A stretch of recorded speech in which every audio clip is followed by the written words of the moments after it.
ओम शांति। 18 सितंबर 2025 के ईश्वरीय महावाक्य है।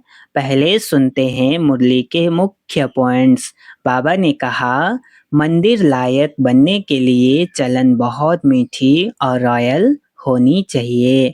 बाबा ने कहा, रूहानी सोशल सर्विस ही जीवन को सफल बनाती है। खुद कांटा होकर दूसरों को फूल नहीं बनाया जा सकता। पहले खुद को सुधारना बहुत जरूरी है। पवित्र रहने वाले ही मंदिर लायक और राजा रानी बनते हैं, प्रजा नहीं। हम रूहानी मिलिट्री हैं। 5 विकारों पर विजय पाना ही सच्ची जीत है। लास्ट में बाबा ने कहा, काम विकार सबसे बड़ा दुश्मन है। उस पर विजय पाने से ही जगत जीत बन सकते हैं। अच्छा, अब सुनते हैं मुरली को विस्तार से। मुरली का सार। मीठे बच्चे, जब तुम फूल बनेंगे तब यह भारत कांटों के जंगल से संपूर्ण फूलों का बगीचा बनेगा। बाबा आया है तुम्हें फूल बनाने। प्रश्न, मंदिर लायक बनने के लिए किन बातों पर विशेष ध्यान देना है? उत्तर, मंदिर लायक बनना है तो चलन पर विशेष ध्यान दो। चलन बहुत मीठी और रॉयल होनी चाहिए। इतना मीठापन हो जो दूसरों को उसकी महसूसता आए। अनेकों को बाप का परिचय दो। अपना कल्याण करने के लिए अच्छी रीति पुरुषार्थ कर सर्विस पर लगे रहो। गीत में है, बदल जाए दुनिया न बदलेंगे हम। ओम शांति। रूहानी बच्चे जानते हैं कि बाप ब्रह्मा द्वारा समझा रहे हैं। ब्रह्मा के रथ द्वारा ही समझाते रहते हैं। हम यह प्रतिज्ञा करते हैं कि श्रीमत पर हम इस भारत की भूमि को पतित से पावन बनाएंगे। भारत खास और दुनिया आम, सबको हम पतित से पावन बनने का रास्ता बताते हैं। इतने ख्यालात हर एक को अपनी बुद्धि में रखना है। बाप कहते हैं, ड्रामा अनुसार जब तुम फूल बन जाएंगे और जब समय आ जाएगा तो संपूर्ण बगीचा बन जाएगा। बागवान भी निराकार को कहा जाता है, माली भी निराकार को कहा जाता है, साकार को नहीं। माली भी आत्मा है, न कि शरीर। बागवान भी आत्मा है। बाप समझाएंगे तो जरूर शरीर द्वारा ना। शरीर के साथ ही उनको माली बागवान कहा जाता है, जो इस विश्व को फूलों का बगीचा बनाते हैं। बगीचा था जहाँ यह देवताएं रहते थे। वहाँ कोई दुख नहीं था। यहाँ इस कांटों के जंगल में तो दुख ही दुख है। रावण का राज्य है, कांटों का जंगल है। फट से कोई फूल नहीं बनते। देवताओं के आगे जाकर गाते भी हैं कि हम जन्म जन्मांतर के पापी हैं, अजामिल हैं। ऐसी प्रार्थना करते हैं, अब आकर हमको पुण्य आत्मा बनाओ। समझते हैं अभी हम पाप आत्मा हैं। कोई समय पुण्य आत्मा थे। अभी इस दुनिया में पुण्य आत्माओं के सिर्फ चित्र हैं, है ना? स्थूल में नहीं है, सिर्फ चित्र हैं। राजधानी के हेड्स के चित्र हैं और उन्हों को ऐसा बनाने वाला निराकार है शिव। राजधानी के हेड्स माना लक्ष्मी और नारायण, उनका चित्र है बस, और कोई चित्र है नहीं। इसमें भी शिव का तो बड़ा लिंग बना देते हैं। कहते भी हैं कि आत्मा स्टार मिसल है, जो जरूर बाप भी ऐसा होगा ना। परंतु उनकी पूरी पहचान नहीं है। इन लक्ष्मी नारायण का विश्व में राज्य था। इनके लिए कहाँ भी कोई ग्लानि की बात नहीं लिखते हैं। बाकी श्री कृष्ण को कब द्वापर में कब कहाँ ले जाते हैं। लक्ष्मी नारायण के लिए सब कहेंगे स्वर्ग के मालिक थे। यह है तुम्हारी एम ऑब्जेक्ट। राधे कृष्ण कौन है? मनुष्य बेचारे एकदम मुंझे हुए हैं, कुछ नहीं जानते, कुछ नहीं समझते हैं। जो बाप द्वारा समझते हैं वह समझाने लायक भी बनते हैं, नहीं तो लायक बन नहीं सकते। दैवी गुण धारण कर नहीं सकते। जो लायक नहीं बन सकते, दैवी गुण धारण कर नहीं सकते। भल कितना भी समझाओ, परंतु ड्रामा अनुसार ऐसा होना ही है। तुम अभी खुद समझते हो, हम सब बच्चे बाप की श्रीमत पर भारत की राज रूहानी सर्विस करते हैं, अपने ही तन मन धन से। प्रदर्शनी अथवा म्यूजियम आदि में पूछते हैं, तुम भारत की क्या सेवा करते हो? तुम जानते हो हम भारत की बहुत अच्छी सर्विस करते हैं, जंगल से बगीचा बना रहे हैं। सबसे बड़ी सेवा है ना, जंगल को, कांटों के जंगल को बगीचा बनाना। सतयुग है गार्डन, यह है कांटों का जंगल। एक दो को दुख देते रहते हैं, यह तुम अच्छी रीति समझा सकते हो। लक्ष्मी नारायण का चित्र भी बहुत अच्छा बनाना चाहिए। मंदिरों में बहुत खूबसूरत चित्र बनाते हैं, कहाँ गोरा कहाँ सांवरा चित्र बनाते, उनका क्या राज है यह भी समझते नहीं। तुम बच्चों को अभी यह सारा ज्ञान है। बाप कहते हैं, मैं आकर सबको मंदिर लायक बनाता हूँ, परंतु सब मंदिर लायक नहीं बनते हैं। प्रजा को तो मंदिर लायक नहीं कहेंगे ना, प्रजा उन्हों की होगी जो पुरुषार्थ कर बहुत सर्विस करते हैं, उन्हीं की प्रजा होगी, बाबा ने बता दिया। तुम बच्चों को रूहानी सोशल सर्विस भी करनी है, इस सेवा में अपना जीवन सफल करना है। चलन भी बहुत मीठी सुंदर होनी चाहिए, जो औरों को भी मीठेपन से समझ सकें। खुद ही कांटा होगा तो किसको फूल कैसे बनाएंगे? उनका तीर पूरा लगेगा नहीं। बाप को याद नहीं करते होंगे तो तीर कैसे लगेगा? अपने कल्याण के लिए अच्छी रीति पुरुषार्थ कर सर्विस में लगे रहो। बाप भी सर्विस पर है ना, तुम बच्चे भी दिन रात सर्विस पर हो। दूसरी बात समझाते हैं, शिव जयंती पर बहुत बच्चे तारें भेज देते हैं। उनमें भी ऐसी लिखत लिखनी चाहिए जो वह तारें किसको भी दिखाएं तो समझ जाएं। तारें यानी चिट्ठी जो भेजते हैं शिव जयंती पर, तो भेजते थे पहले, तो चिट्ठी ऐसी होनी चाहिए वह तारें किसको भी दिखाएं तो समझ जाएं।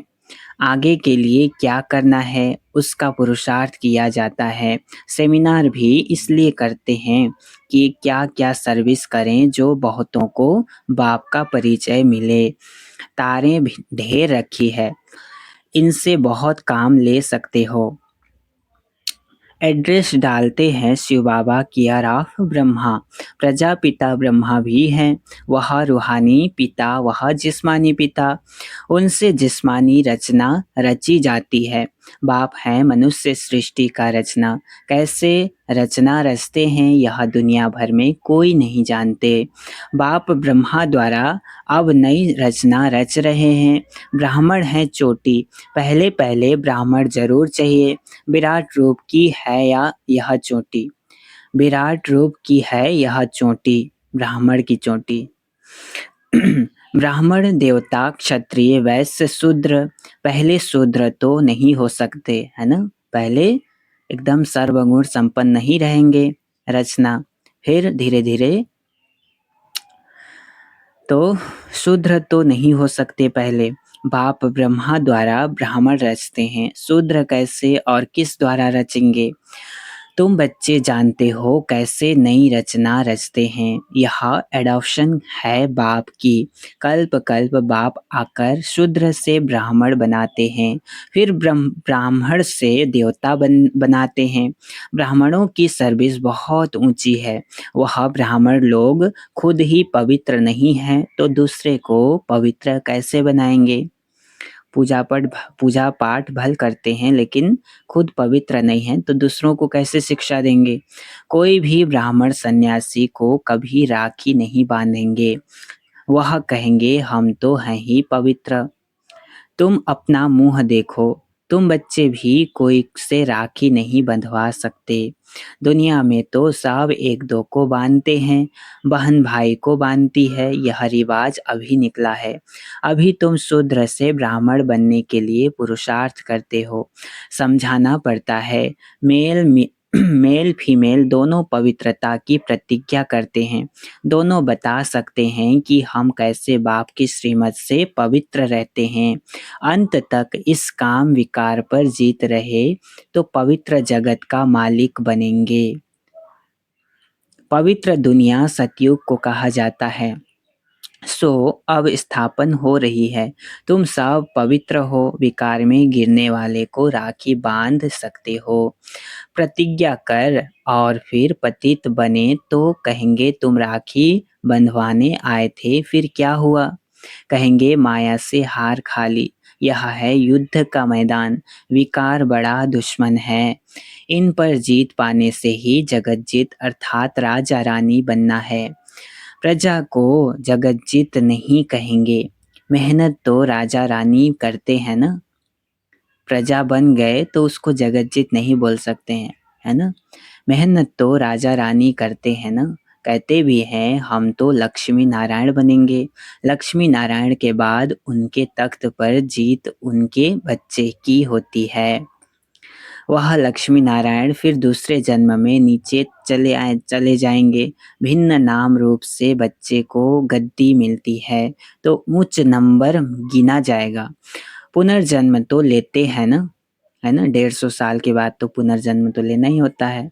बच्चा तख्त पर बैठेगा तो वह सेकंड ग्रेड हो जाएगा। Lakshmi Narayan first, Lakshmi Narayan second, Lakshmi Narayan third, ऐसे ही 8 गद्दी होती है। तो क्या कहा?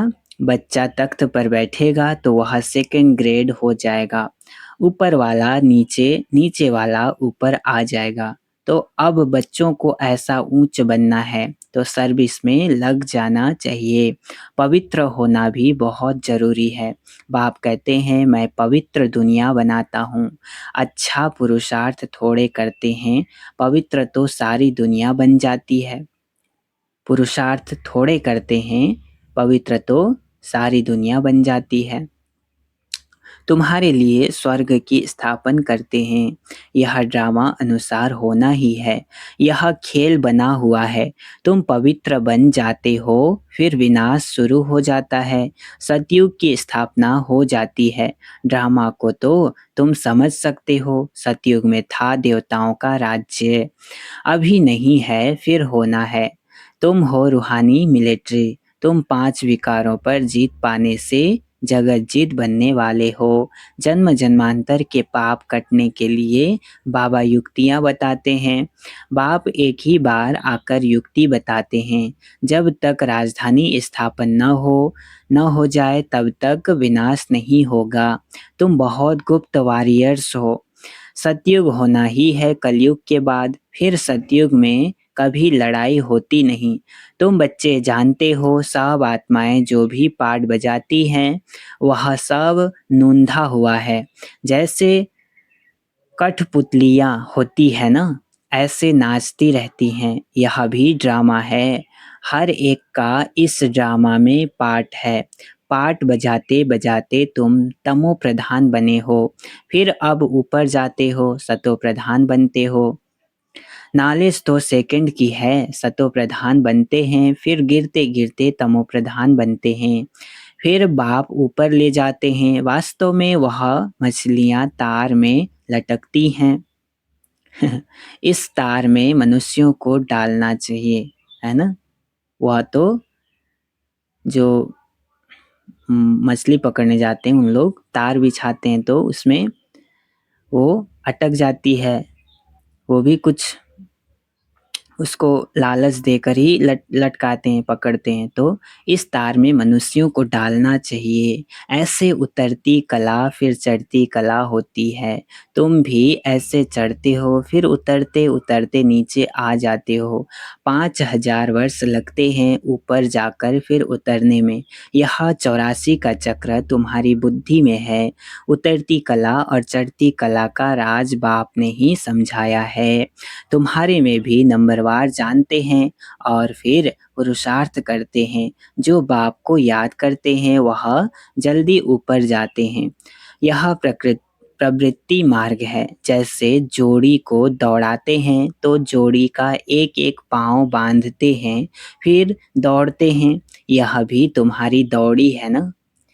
कोई की प्रैक्टिस नहीं होती है तो गिर पड़ते हैं, इसमें भी ऐसे होता है। एक आगे बढ़ता है तो दूसरा रोक लेता है, कहाँ दोनों गिर पड़ते हैं, है ना। बाबा वंडर खाते हैं। बाबा खेल की रीति से समझा रहे हैं।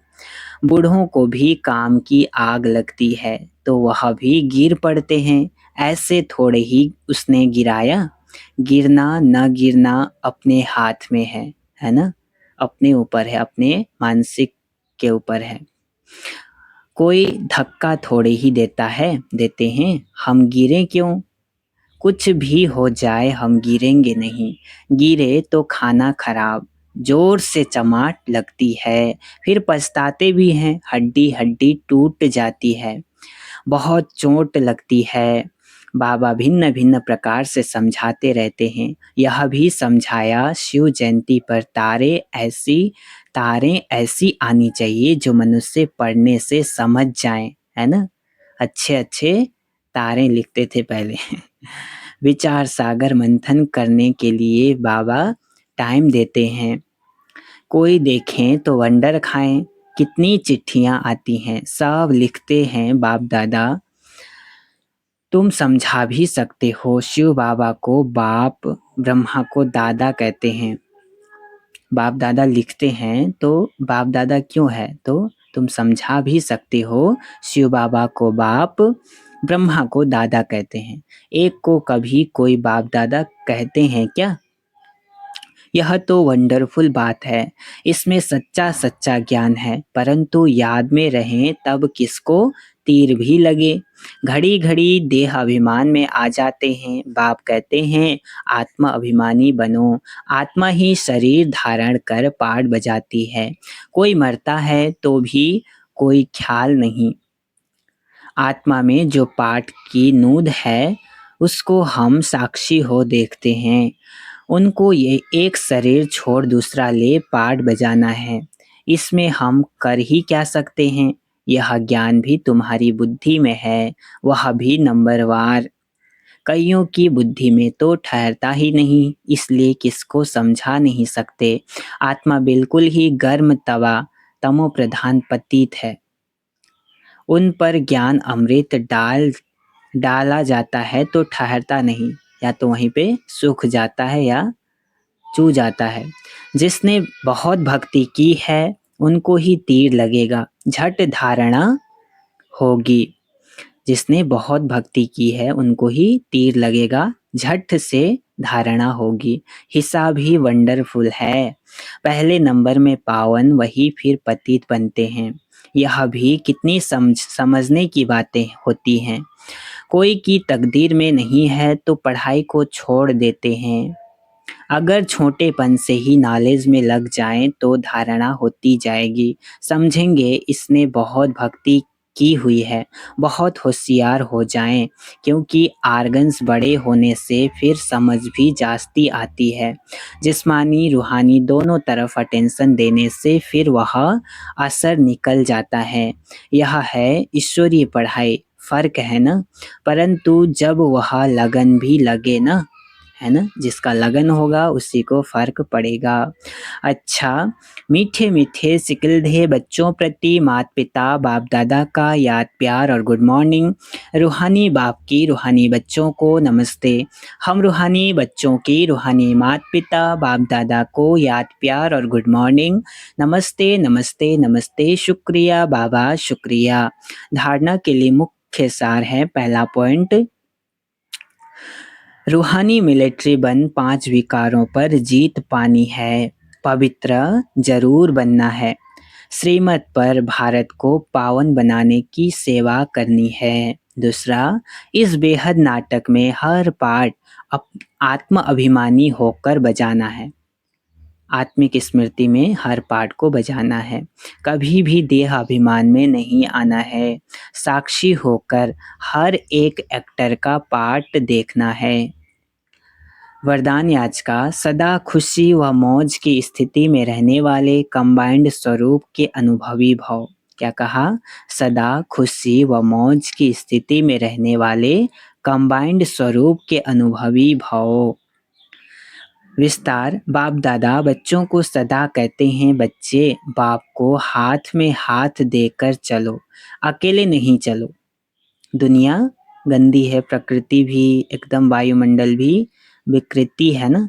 तो बाबा कहते हैं बच्चे, बाप दादा बच्चों को सदा कहते हैं, बच्चे बाप को हाथ में हाथ देकर चलो, अकेले नहीं चलो। अकेले चलने से कभी बोर हो जाएंगे, कभी किसकी नज़र भी पड़ जाएगी, है ना, नज़र लग जाता है। बाप के साथ कंबाइंड हूँ, इस स्वरूप का अनुभव करते रहो तो कभी भी माया की नज़र नहीं पड़ेगी, है ना। और साथ का अनुभव होने के कारण खुशी से मौज से खाते चलते मौज मनाते रहेंगे। कोई कुछ भी बोले, कोई एंटी भी आए तो भी आपको कोई फर्क नहीं पड़ेगा, है ना। धोखा व दुख देने वाले संबंधों में फंसने से भी बच जाएंगे। स्लोगन है, योग रूपी कवच पहन कर रखो तो माया रूपी दुश्मन का वार नहीं लगेगा। सबसे बड़ा कवच है योग रूपी कवच, है ना। योग रूपी कवच पहन कर रखो तो माया रूपी दुश्मन का वार नहीं लगेगा। अव्यक्त इशारे, अब लगन की अग्नि को प्रज्वलित कर योग को ज्वाला रूप बनाओ। जैसे दुखी आत्माओं के मन में यह आवाज शुरू हुआ है कि अब विनाश हो, वैसे ही आप विश्व कल्याणकारी आत्माओं के मन में यह संकल्प उत्पन्न हो कि अब जल्दी ही सर्व का कल्याण हो, तब ही समाप्ति होगी। विनाशकारियों को कल्याणकारी आत्माओं के संकल्प का इशारा चाहिए। इसलिए अपने एवर रेडी बनने के पावरफुल संकल्प से ज्वाला रूप योग द्वारा विनाश ज्वाला को तेज करो। अच्छा, ओम शांति।